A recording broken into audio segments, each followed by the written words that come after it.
오늘은 그 위기를 낭비하지 말라 이런 제목으로 말씀을 함께 나누겠습니다. 하다 보니 거의 매주 이 코로나로 말씀을 시작하는 것 같습니다. 이제 전염병이 세상을 바꾼 역사에 대한 책도 있고 기록도 있습니다. 아시다시피 유럽의 패스트가 중세 봉건제도를 무너뜨리고 또 시민계급을 탄생시키고 시민사회를 만들어 왔다는 역사, 또 그리고 유럽의 정복자들이 가져온 이 전염병이 정말 오래된 그 남미의 잉카 문명을 순식간에 사라지게 만들었다는 역사 이야기, 이런 이야기를 우리가 들어 알고 있습니다. 그 역사를 그 영웅적 인간이 만들어 갔다 싶지만 때로는 그 너무나 미물인 이 세균이 어떤 영웅도 할 수 없는 어마어마한 변화를 이끌으면서 역사를 만들기도 했다고 하는 것이 굉장히 아이러니하게 들립니다. 그런데 바로 그러한 일이 지금 일어나고 있습니다. 코로나라고 하는 눈에도 보이지 않는 작은 바이러스가 그저 스쳐가는 전염병이 아니고 정말 지금 세상을 온통 바꾸어 가고 있습니다. 지금까지 익숙했던 삶의 방식을 무너뜨리고 새로운 삶의 방식을 찾도록 우리를 몰아가고 있지 않습니까? 처칠이 이런 말을 했다고 합니다. 좋은 위기를 낭비하지 말라. 의미는 분명합니다. 위기 속에 기회를 찾으라, 그런 뜻입니다만, 제가 인터넷 검색을 해보니까 이미 그 여러 기업이나 또 주요한 기관에서 책임이 있는 그 CEO들이 이 말을 인용도 하면서 이 코로나 사태 속에서 어떻게 기업의 체질을 바꾸고 어떻게 새로운 정말 살아갈 길을 찾느냐, 이런 걸 두고 고민하는 그런 내용의 글들을 많이 읽기도 했습니다. 사실 이 위기가 기회가 되도록 붙잡지 않으면 위기가 진짜 위기가 되기 때문에 굉장히 깨어 있어야 되는데, 성경을 보면 정말 위기가 기회가 된, 때로는 바꿔서 기회가 위기가 된 그런 이야기들이 있습니다.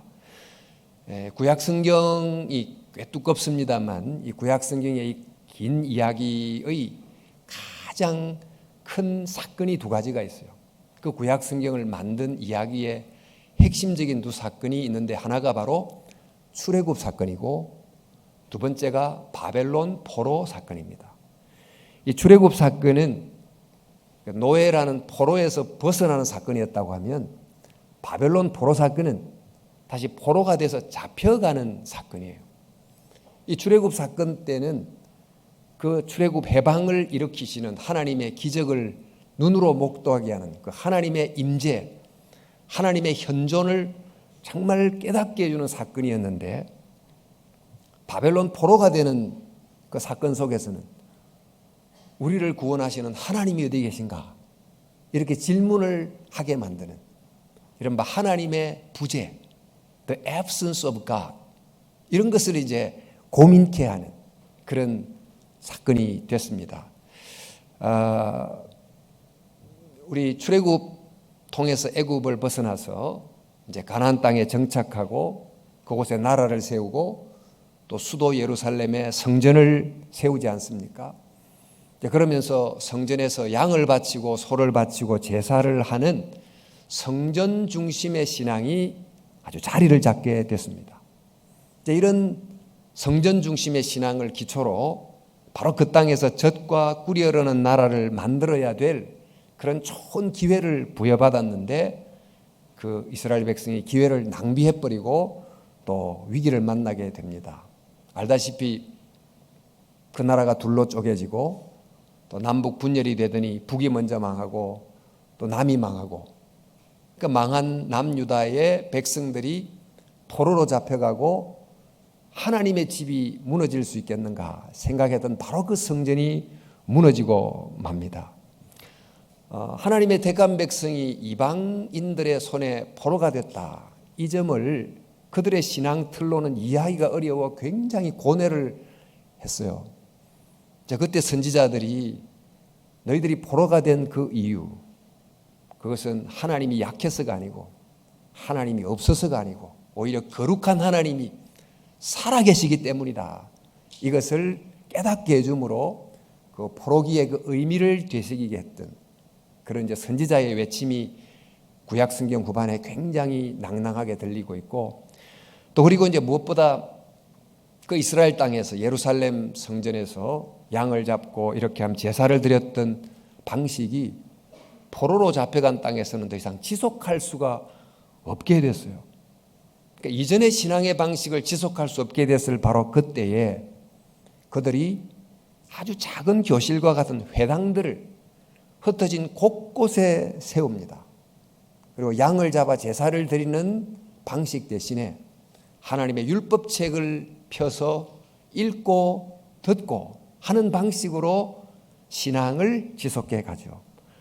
그러니까 성전 중심의 제사 중심의 이전 신앙의 틀을 버릴 수밖에 없어서 결국 떠나고 회당 중심, 율법 중심의 새로운 신앙의 틀을 이렇게 향해서 가게 됐습니다. 그런데 생각할 것이, 만약에 성전 중심, 제사 중심의 신앙을 그대로 그들이 가졌다면 아마 그 디아스포라의 그 길고 긴 세월 속에서 유대인들로서의 정체성이 사라졌을 거예요. 그리고 또 신앙도 아마 사라졌을 것입니다.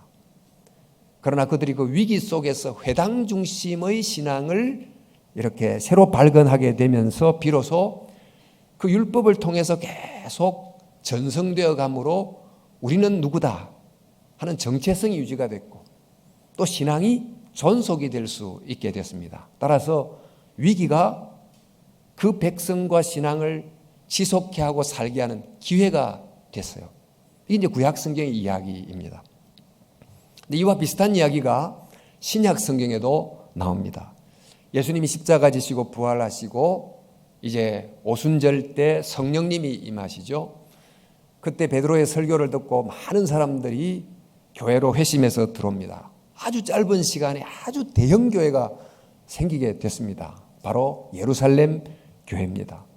그 예루살렘 교회는 부활하신 예수님이 곧바로 재림할 것이라고 굳게 믿고 곧 재림하니 우리는 성전에서도 모이고 집에서도 모이고 또 우리의 소유도 다 내놓고 정말 재림을 기다리자 하고서 이제 신앙생활을 했는데 속히 오리라는 재림 대신에 큰 핍박이 교회를 찾아오게 됩니다.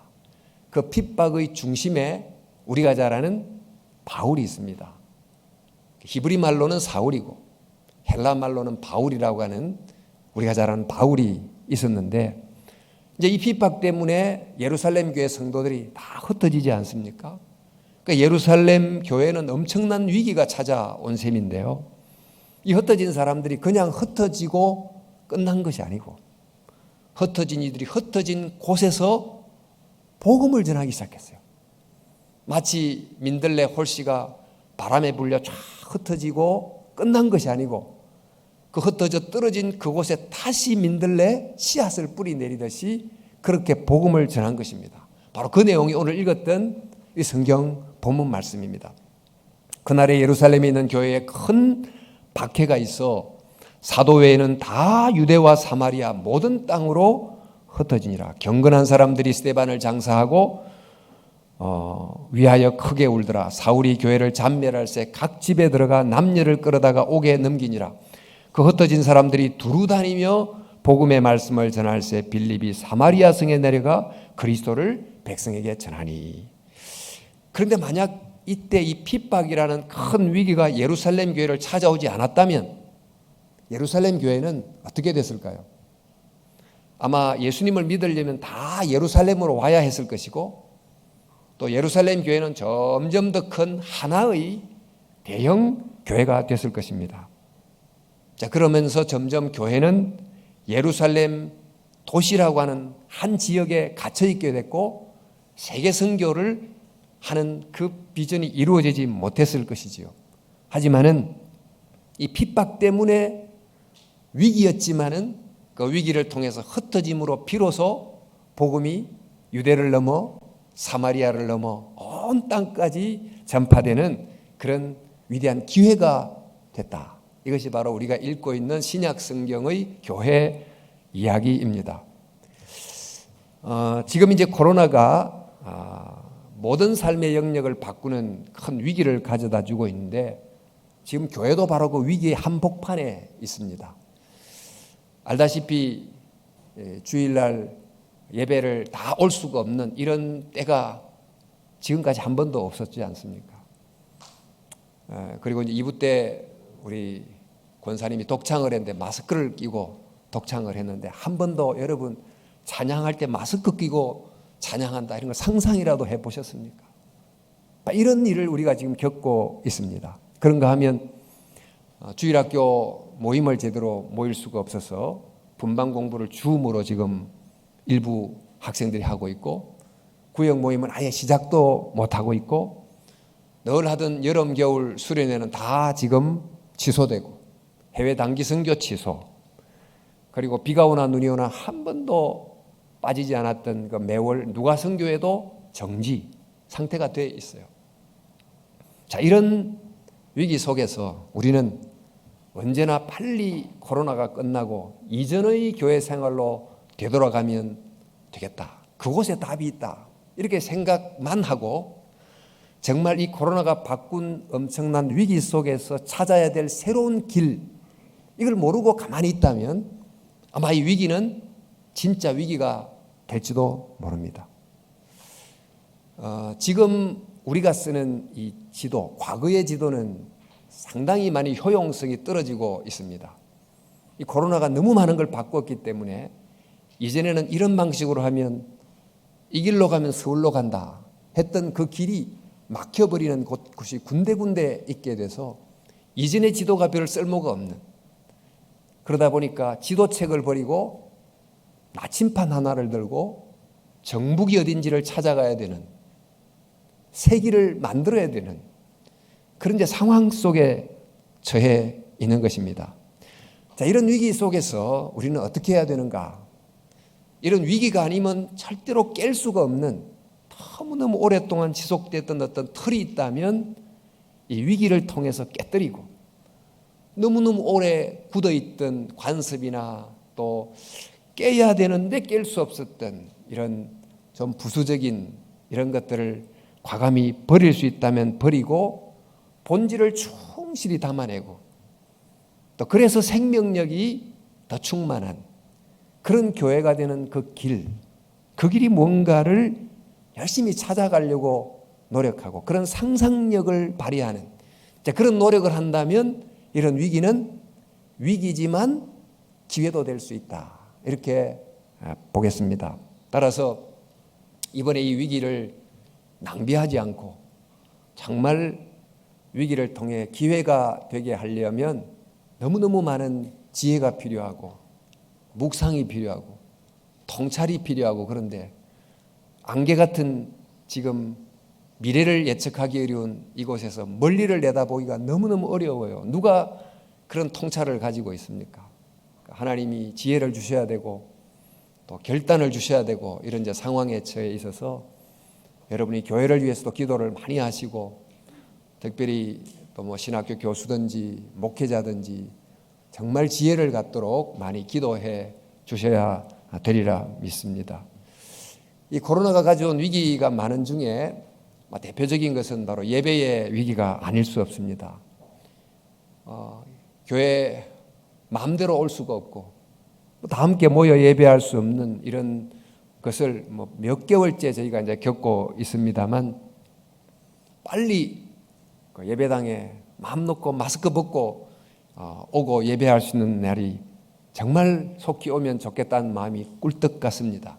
간절합니다. 그런데 이제 코로나 상황이 다 해결이 되고 그래서 마음 놓고 주일에 교회를 오기만 하면 예배의 위기는 다 해소가 되는 것일까요? 한마디 생각해 보니까 이 코로나가 예배의 위기의 유일한 원인이었나 하는 것을 한번 생각해 봅니다. 우리는 코로나 이전에 매주 주일날 예배당에 왔고 또 예배를 드렸고 그리고는 한 주를 보내면서 나는 예배를 드렸지 하고 살아가지 않았습니까? 근데 주일날 한번 예배당에 와서 예배에 참석했던 것으로 정말 나는 예배를 드린 겁니까? 일주일 동안 하나님을 별로 생각지 않고 이렇게 살아가면서도 나는 주일날 예배당에 가서 예배를 드렸으므로 예배를 드렸지 하고 생각해 왔다면 예배의 위기는 바로 그때부터 이미 존재하고 있었다고 볼 수 있습니다. 또 우리는 예배를 드립니다. 사실 여기 와서 하나님께 내 마음을 드리고 정성을 드리고 헌금을 드리고 삶을 드리고 드리는데 하나님 앞에 드리러 온 우리들이 와서는 내가 필요로 하고 원하는 것을 찾아가서 구매하는 일종의 영적 소비자처럼 와서 내게 들리는 몇 마디 말을 듣고 그냥 총총히 떠나버리는 이런 식으로 예배를 드렸다면 예배의 위기는 이미 과거부터 존재했다고 할 수 있습니다.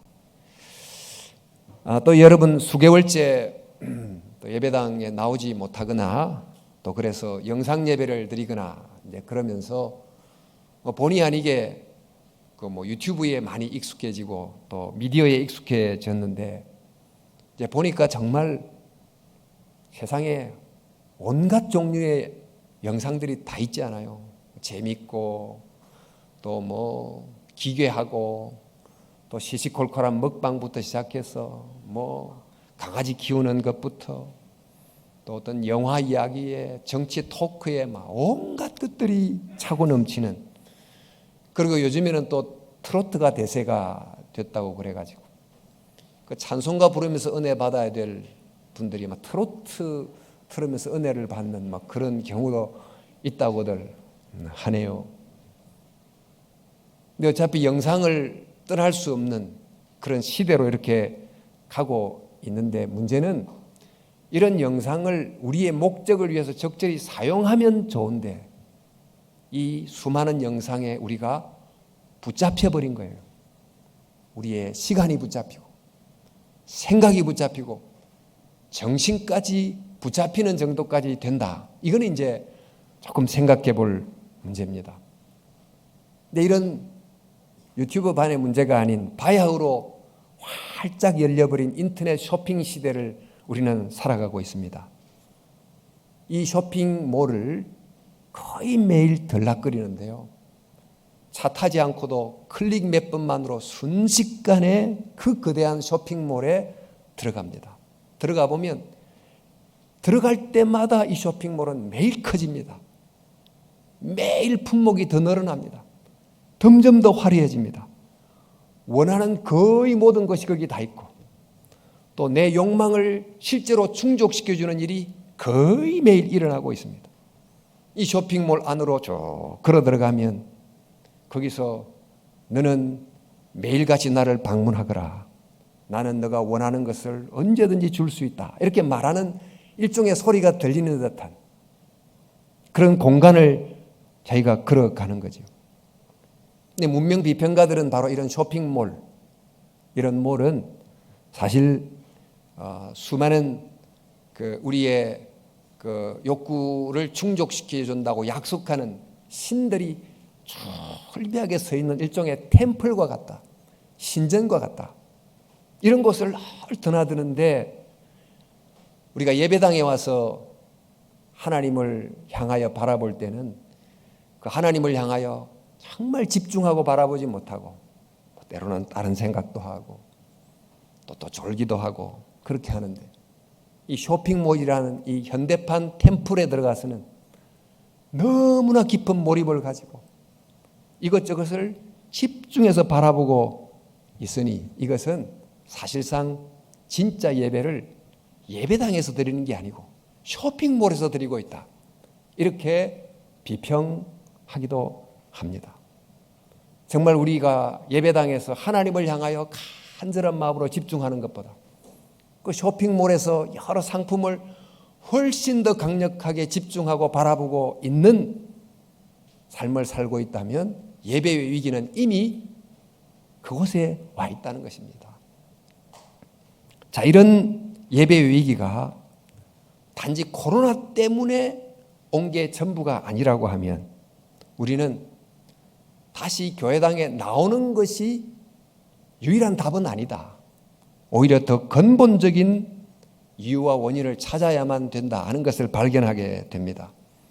앞으로 갈수록 더 강력해질 이런 영상들, 또 갈수록 더 화려해질 이 쇼핑몰 시대, 이런 시대를 살아가면서 절대 그것을 따라갈 수 없는 훨씬 덜 자극적이고 훨씬 덜 화려한 이 예배를 드릴 때 눈에 보이는 아름다운 상품보다 더 눈에 보이지 않는 하나님을 생각하고 바라볼 수 있는 그런 영적 눈이 과연 있느냐, 그게 중요하다는 것입니다. 그리고 이전에 주일 예배를 드릴 때는 드리고는 한번 들었지만 또 오래 기억하지를 못하고 때로 이제 나가면서도 제목까지도 벌써 잊어버리기도 하는 이제 그런 경우도 있었으나, 지금은 이제 인터넷 시대이다 보니까 뭐 필요하면 2번 더 듣고 3번 더 듣고 이렇게 할 수 있게 됐는데, 그 문제는 덜 재미있지만 그러나 오늘 나라고 하는 한 존재를 향해서 주시는 그 하나님의 말씀 그 한마디를 제대로 붙들기 위해서 또 듣고 들을 수 있을 만큼의 그런 집중하는 영적 귀를 내가 과연 가지고 있느냐, 이게 중요하다는 것입니다. 만약 이런 영적인 눈을 가지고 있고 영적 귀를 가지고 있다고 하면 인터넷 예배를 드려도 그는 예배 위기가 아니지만, 그런 눈과 귀가 없다면 현장에 와서 예배를 드려도 위기가 된다 하는 거죠. 그래서 여러분, 지금의 이 비대면 시대, 또 그래서 홀로 있음의 시간이 더 많아지는 이런 시대, 이럴 때 우리가 선택하기에 따라서 하나님 아닌 것에 더 많은 관심이 쏠려갈 수도 있고, 오히려 바로 이런 때에 더 하나님을 바라보고 그분의 말씀을 내 속에 담아 넣을 수도 있습니다. 홀로 있음의 이런 어떻게 보면 고독의 이 시대를 정말 하나님과 만나는 더 깊이 연결되는 그런 기회로 만들어 갈 수 있다면 좋겠는데, 어떤 분이 영어를 가지고 약간 이제 워드 플레이를 해서 우리 이제 고독이라는 걸 솔리테리라고 하는데, 이 고독이란 기회 위기를 하나님을 만남으로 그분과 연결된 솔리데리티, 그런 연대로 가야 된다, 그렇게 이제 말하기도 해서 이제 기억이 좀 쉽도록 제가 인용을 했습니다만은, 여러분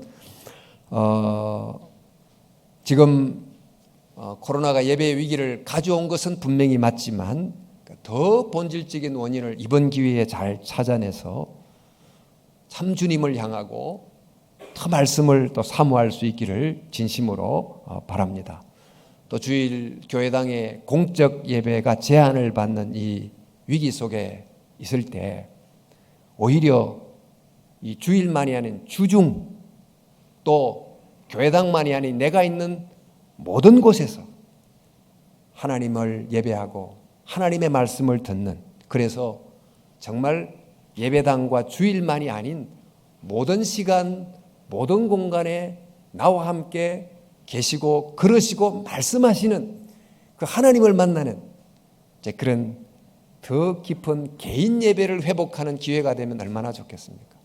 이제 그러면 어쩌면 이 코로나라고 하는 이 위기가 우리를 더 하나님 앞으로 가까이 이끄는 기회가 될 수도 있다고 할 수 있습니다. 그동안 주일과 또 예배당 예배, 만을 예배로만 생각해 왔던 이런 익숙한 틀을 이번 기회에 조금 뛰어넘어서 여러분의 일상 속에서, 여러분의 모든 날 속에서 하나님의 말씀을 붙들고 살아감으로 정말 에브리데이 모든 곳에서의 예배가 무엇인지를 새롭게 발견하는 그런 기회가 될 수 있기를 진심으로 축원합니다. 네, 코로나가 가져온 위기가 또 있다면 그것은 이제 만남의 위기가 아닐까요? 우리가 주일에도 만났고 또 마당에서도 만나고 주중에도 만나고 그랬습니다. 교회만큼 자주 만나는 곳은 없는 것 같아요. 그래서 친척보다 더 가깝고 때로는 가족보다 더 가까운 이 만남이 얼마나 우리를 지탱하는 힘이었고 위로가 됐습니까? 근데 코로나가 이런 모임을 못 갖게 만드니까 이게 얼마나 힘든지 모릅니다. 그런데 한번 생각해 보니까 우리가 코로나 이전에 자주 만나기는 했지만 그 만남이 어떤 만남이었는가를 한번 생각해 보는 거예요. 지금처럼 마스크를 쓰지 않고 분명히 만났는데 그러나 그때 비록 얼굴에는 마스크를 쓰지 않았지만 우리는 보이지 않는 어떤 마음의 마스크를 또 어떤 다양한 어떤 페르소나 이 가면의 마스크를 쓰고 만난 건 아닌가. 그 마스크 뒤에 진짜 내 모습을 드러내지 않는 그런 만남.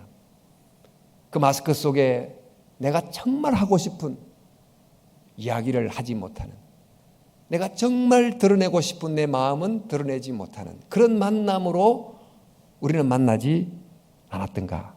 이제 그랬다고 하면 비록 그때 마스크 없이 만나기는 했지만 그 만남 속에는 이미 만남의 위기가 배태되고 있었다고 말할 수 있습니다. 이런 만남은 그저 단순히 물리적으로 마스크 벗고 만난다고 해결되는 것은 아니지 않습니까? 또 지금 이제 코로나 때문에 만남이 제한되고 있습니다만 충분히 만날 수 있을 때에도 이 신앙적 만남 그 자체를 별로 귀중하게 여기지 않는, 그 만남 없이도 나는 혼자 잘 살아갈 수 있다고 생각하는 그런 경우가 또 흔히 있지 않았습니까? 글쎄요, 세상살이는 혼자 힘으로 잘 살아갈 수 있을지도 모르겠어요. 또 그런 사람도 있는 것 같습니다. 그러나 신앙생활은 결코 혼자 힘으로 살아갈 수가 없어요. 그 로드 드레허라고 하는 분이 그 책에서 이런 말을 썼습니다. 오랫동안 성인 그리스도인으로서 처음 10년 동안 나는 예배만 마치고 교회를 떠났다. 교회 사람들과 어울리는데 흥미가 없었다. 예수와 나, 그저 이것만이 내가 원하고 내게 필요한 것이라고 생각했다. 성도들의 순례에 동참하는 데 관심이 없었고 그저 관광객으로 교회를 다니길 선호했다고 말할 수 있을 것이다. 나는 이러한 태도가 얼마나 해로운지 깨닫지 못했다. 이렇게 신앙인들이 공동체의 소비자처럼 접근하는 방식은 현대사회에서 기독교를 산산조각내고 파편화 현상을 재생산한다. 이런 말을 했어요. 근데 여러분 좀 들어보셨을 그 본헤프라고 하는 분이 쓴 신도의 공동생활이라는 유명한 책에서 또 비슷한 이야기를 했습니다. 그리스도인에게는 하나님의 말씀을 자신에게 말하는 다른 그리스도인이 필요하다. 그가 불확실에 처할 때나 낙심할 때 그에게는 계속해서 그러한 타인이 필요한데 자신만으로는 진실을 착각하는 일을 피할 수 없기 때문이다. 그에게는 하나님의 구원의 말씀을 담은 자로서 그리고 선포자로서 형제가 필요하다. 여러분 마음에 굉장히 힘들 때 주로 누구의 소리가 제일 크게 들립니까? 나의 고통의 소리가 제일 크게 들립니다.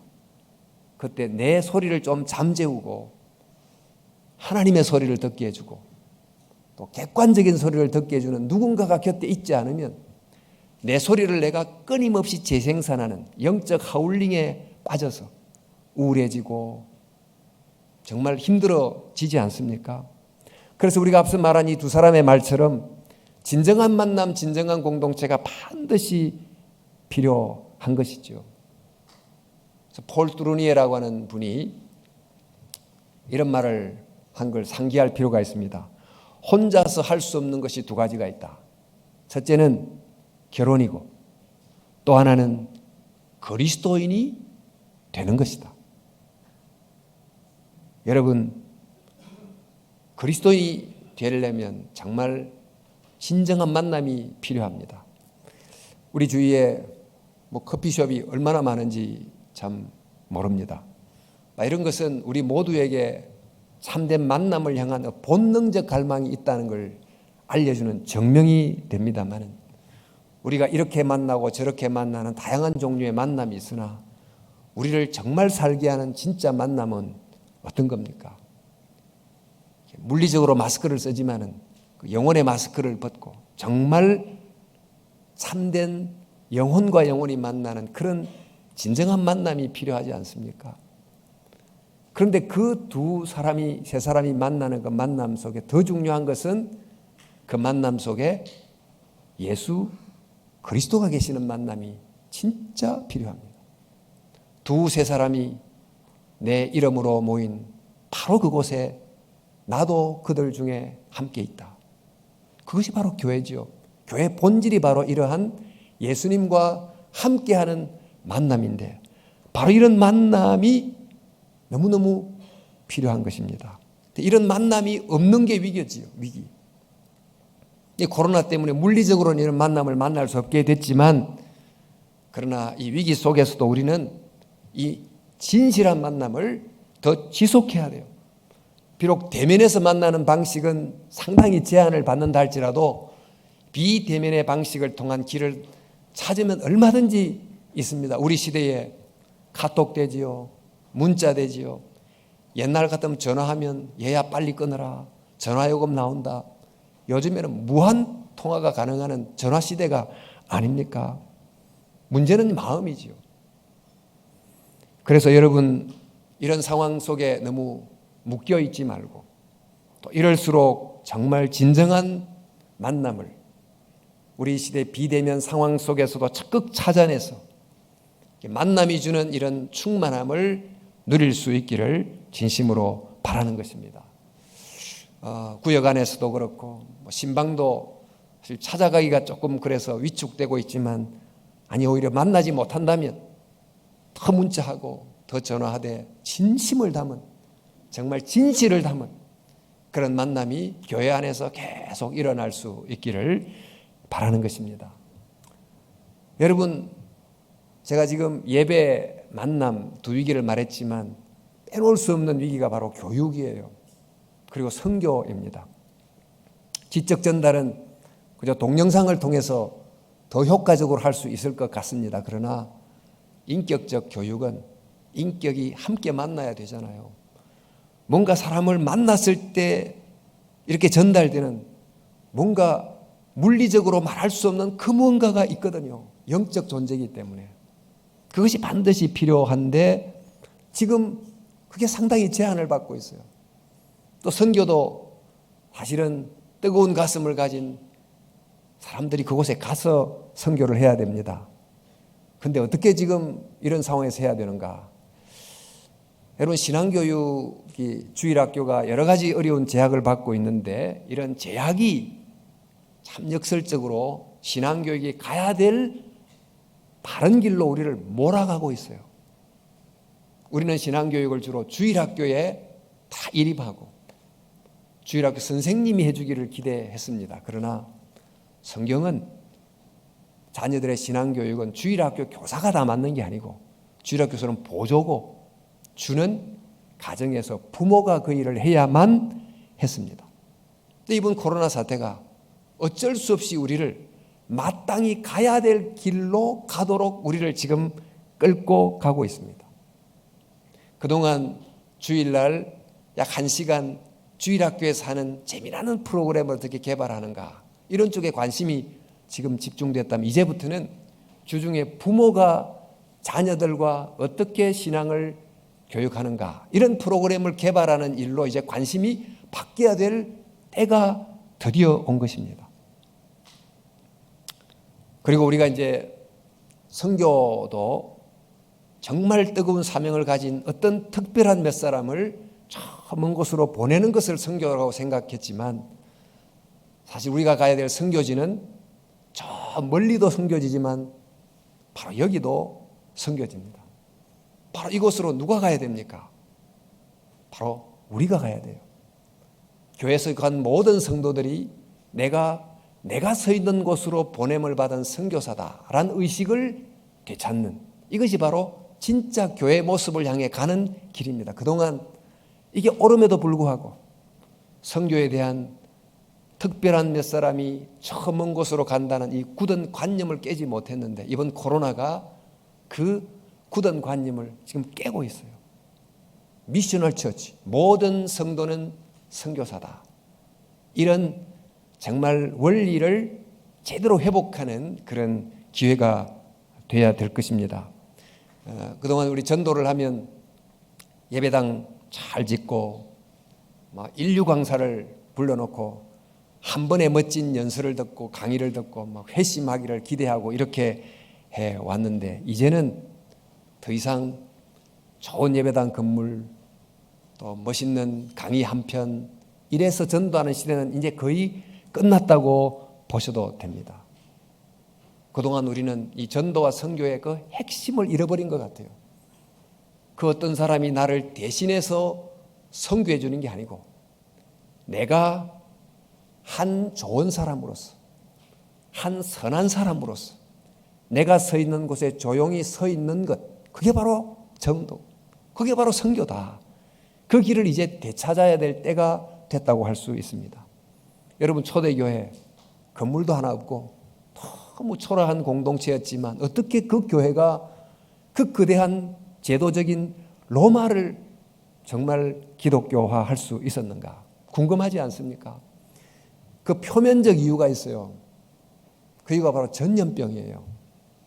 2세기와 3세기 때 로마를 덮쳤던 전염병이 있었습니다. 아마 천년두 홍역일 거라고 추측은 학자들이 합니다만은 그때 많은 사람들이 죽어갔고 그랬는데 그 당시에 그 여러 종교들도 있었고 뭐 사람들이 있었는데 부자들은 그 저지대에는 이렇게 공기가 탁하고 막 악취도 나고 그러니까 다 저 높은 고지대로 좋은 곳으로 안전한 곳으로 다 갔어요.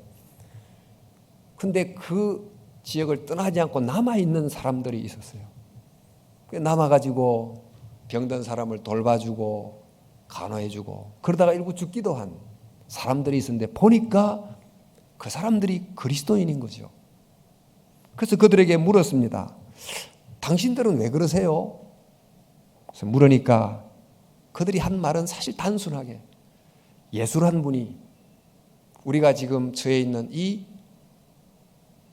낮은 곳으로 그분이 우리를 구하려고 내려오셨습니다. 우리는 바로 그분을 따르는 사람들인데 우리도 그분이 한 것처럼 그냥 하고 있습니다. 바로 그들이 있는 그곳에서 착한 사람, 선한 사람, 좋은 사람으로 조용히 서 있었던 바로 그것이 그 로마가 엄청난 핍박으로 기독교를 박해하고 사자굴에 몰아넣고 그랬음에도 불구하고 이기지 못한 것이죠. 어쨌든 이런저런 위기를 코로나가 많이 가져왔습니다만은 그러나 우리가 과거의 어떤 낡은 좀 틀을 깨뜨리고 오히려 본질을 붙잡게 된다면 이 위기는 오히려 기회가 될 수도 있다고 믿습니다. 사실 이런 일로 우리 한국 교회가 이전의 모습을 많이 이제 뭐 내려놓게도 되고 또 할 수도 없게 되고 이제 그러면서 치르는 대가가 참 많습니다. 뭐 지금 수개월째 계속된 예배 방식만 해도 굉장히 큰 희생의 대가이기도 합니다만은 그러나 우리가 앞으로 치러야 될 예상되는 가장 큰 대가 중에 하나는 아마도 상당수의 교인들을 잃어버리는 대가가 될지도 모릅니다. 코로나가 다 끝나고 이제 다 올 수 있습니다. 그랬을 때 100%가 신앙을 그대로 유지한 채로 다시 돌아올까요? 아니면 일부는 신앙에서 다 떨어져 나가고 그렇게 될까요?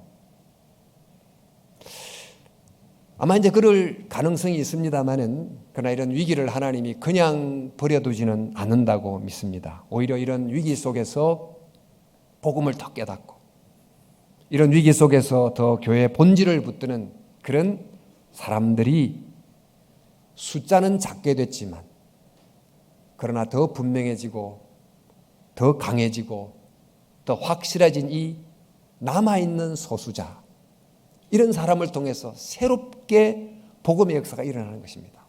이것을 두고 구약 성경이 말하는 바로 남은 자 사상, 렘넌트라고 그래요. 또 종교교육이 바로 그런 정말 남아있는 자들을 위해서 교회를 새롭게 일으켰던 생생한 역사의 기록이기도 합니다. 이번 일은 어쩌면 우연히 온 것 같기도 하지만 그러나 이 거대한 일이 하나님의 섭리 바깥에서 일어났다고는 결코 말할 수 없을 것입니다. 그렇다면 교회를 향한 하나님의 뜻이 뭘까요? 그것은 분명히 이 위기 속에서 우리가 정말 버려야 될 것을 버리고 본질을 더 붙잡고 새롭게 되라, 그런 메시지로 받아야 되지 않겠습니까? 모쪼록 이 큰 위기가 찾아왔지만 이것 때문에 신앙마저 약해지는 더 큰 위기를 겪지 않기를 진심으로 바랍니다. 오히려 이런 위기 속에서 복음, 예수, 신앙, 교회 더 본질을 붙들어서 종교인이었다면 신앙인으로, 썬데이 크리스천이었다면 정말 에브리데이 크리스천으로 새롭게 바뀌어가는 그런 기회가 될 수 있기를. 그래서 더 순수해지고 더 분명해지고 더 강해진 남은 자가 돼서 앞으로 이 코로나가 끝날 때쯤 다시 교회를 힘차게 일으켜내는 하나님의 사람들이 다 될 수 있기를 주님의 이름으로 진심으로 축원합니다. 함께 기도하겠습니다.